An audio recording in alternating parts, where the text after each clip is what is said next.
خوश आमदीद 11 star infotainment true stories channel में।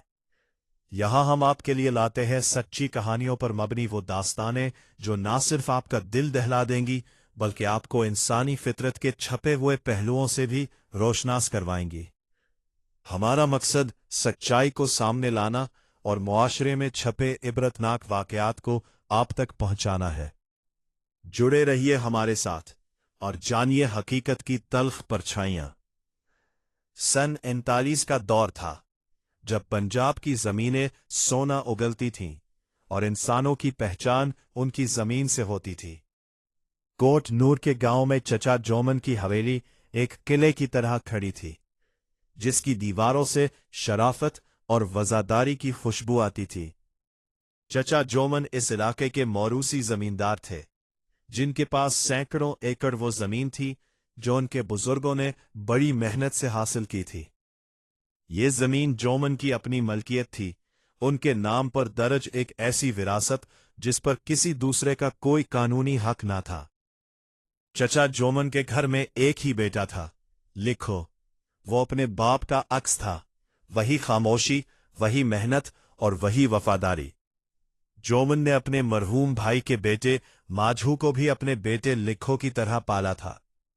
जोमन ने कभी यह महसूस नहीं होने दिया कि माझू यतीम है या उसके पास अपनी कोई जायदाद नहीं। उन्होंने घर के सुकून और रिश्तों की मजबूती के लिए वट्टा सट्टा का दोहरा रिश्ता कायम किया। अपनी अकलौती बेटी माझू के निकाह में दी और माझू की बहन का निकाह अपने बेटे लिखो से कर दिया।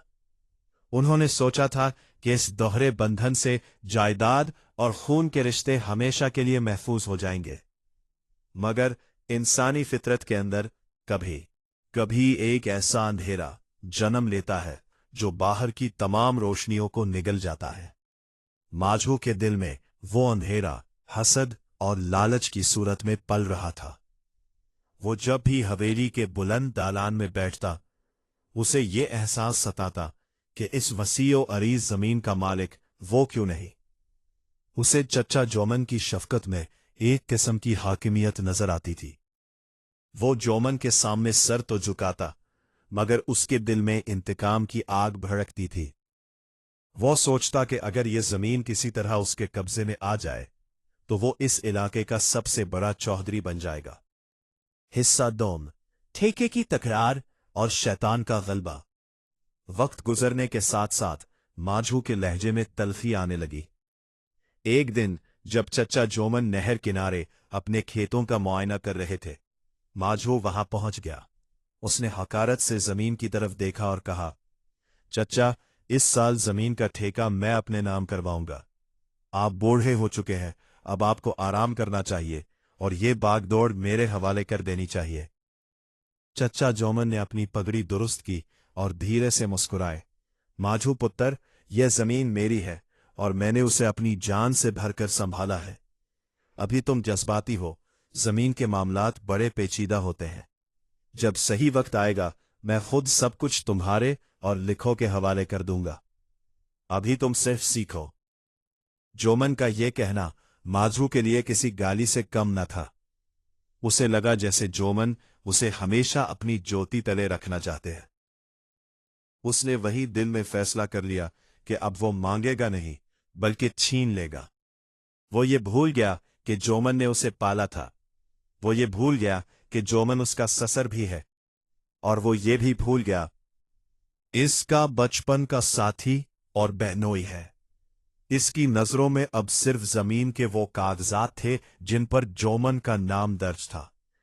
कुछ माह बाद जब जोमन ने सरकारी कचहरी जाकर ठेका अपने नाम करवा लिया तो माझो के अंदर का शैतान बेदार हो गया।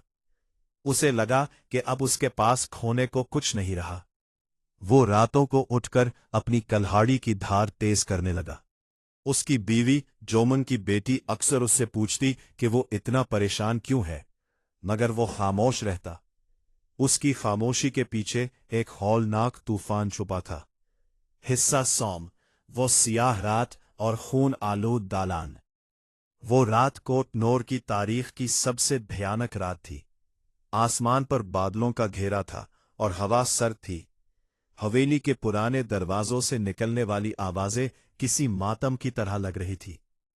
चचा जोमन थकन की वजह से सहन में अपनी चारपाई पर गहरी नींद सो रहे थे। उनके चेहरे पर वही इत्मीनान था जो एक नेक इंसान का खासा होता है। करीब ही लिखो भी अपने बच्चों के साथ सो रहा था। आधी रात के वक्त माझो ने कल्हाड़ी उठाई। उसका दिल धड़क रहा था, मगर खौफ से नहीं बल्कि होश से। वो दबे कदमों सहन में दाखिल हुआ। उसने एक लम्हे के लिए भी उस शख्स का चेहरा नहीं देखा जिसने उसे बाप की तरह प्यार दिया था। उसने कल्हाड़ी हवा में लहराई और पूरी कुव्वत से जोमन की गर्दन पर वार किया। खून का एक फवारा निकला जिसने चारपाई और जमीन को सुर्ख कर दिया। जोमन को चीसने का मौका भी न मिला। उनकी रूह मट्टी के उस टिकड़े की खातिर परवास कर गई जिसके वो मालिक थे। शोर सुनकर लिखो हड़बड़ा कर उठा। अंधेरे में उसे सिर्फ अपने बाप की तड़प ते हुई लाश नजर आई। अब्बा, ये क्या हुआ? वो चिल्लाया। जैसे ही उसने मुड़कर देखा, माझू का दूसरा वार उसके कंधे पर लगा। लिखो ने अपने बचपन के साथी, अपने भाई जैसे माझो को पहचान लिया। माझो, ये तुम क्या कर रहे हो? तुम्हारी बहन, मेरे बच्चे। लिखो के अल्फाज इसके हलक में ही रह गए जब माझू ने पे दर पे कई वार करके उसे खामोश कर दिया। हवेली का वो दालान जो कभी खुशियों का मरकज था, अब वहां सिर्फ मौत की बू थी और खून की नदियां बह रही थीं। हिस्सा चहारम, बहन का इंतकाम और कचहरी का मंजर। सुबह की पहली किरण के साथ ही हवेली में कहराम मच गया। माझू अपनी बहन के सामने खड़ा था, जिसका बाप और शौहर दोनों अब इस दुनिया में नहीं रहे थे। माझू ने बड़े मक्काराना अंदाज में उसे समझाने की कोशिश की। बहन, रोना बंद कर। ये सब मैंने तेरे लिए किया है। अब ये सारी जमीन हमारी है। मैं तेरे बच्चों का सहारा बनूंगा। मैं उन्हें बड़े अफसर बनाऊंगा। बस तो पुलिस को कुछ ना बताना। कह देना कि कोई डाकू आए थे। लेकिन जोमन की बेटी के अंदर जोमन की गैरत जाग उठी थी।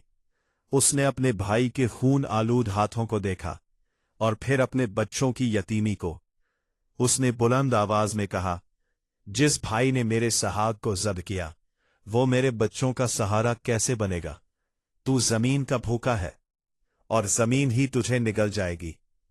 पुलिस आई, तफ्तीश हुई और मामला बरतानवी हिंद की सेशन कोर्ट में पहुंचा। बरतानवी जज के सामने जब माझू खड़ा हुआ तो उसे अब भी यकीन था कि वो अपनी जायदाद और असर और रसूख से बच जाएगा। मगर कटहरे में जब उसकी अपनी बहन खड़ी हुई तो अदालत में सन्नाटा छा गया। उसने एक एक करके माझू के तमाम काले करतूत बयान कर दिए। उसने बताया कि कैसे महज जमीन के एक टुकड़े के लिए उसने उन रिश्तों का खून किया जिन्होंने उसे जिंदगी दी थी। अदालत ने तमाम शवाहिद और गवाहियों की बुनियाद पर फैसला सुनाया दिए कि ये एक ऐसा जुर्म है जिसने माशरे की बुनियादों को हिलाकर रख दिया है। माझू को फांसी की सजा सुनाई गई। हिस्सा पंजम, तख्तादार और इबरत का निशान।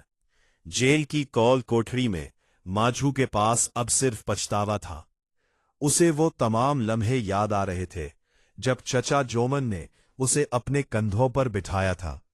उसे लिखो की वो मुस्कुराहट याद आ रही थी जो अब हमेशा के लिए मिट चुकी थी।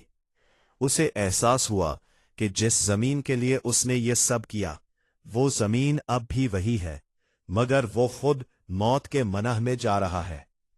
फांसी के दिन जब उसे तख्तादार की तरफ ले जाया जा रहा था, उसने दूर से देखा कि उसकी बहन अपने यतीम बच्चों के साथ खड़ी थी। उसकी आंखों में भाई के लिए कोई हमदर्दी नहीं थी, बल्कि एक सुकून था कि इंसाफ हो गया। जब जल्लाद ने माझू के सर पर काला कपड़ा डाला और लेवर खींचा तो माझू का जिस्म हुआ में झूल गया। जमीन जोमन की थी और जोमन के पोते पोतियों की ही रही, मगर माझू का नामो निशान मिट्टी में मिल गया। कोट नूर की हवाओं में आज भी ये इबरतनाक किस्सा गूंजता है کہ لالچ انسان کو اندھا تو کر سکتا ہے مگر وہ کبھی جیت نہیں سکتا. Follow and subscribe my channel.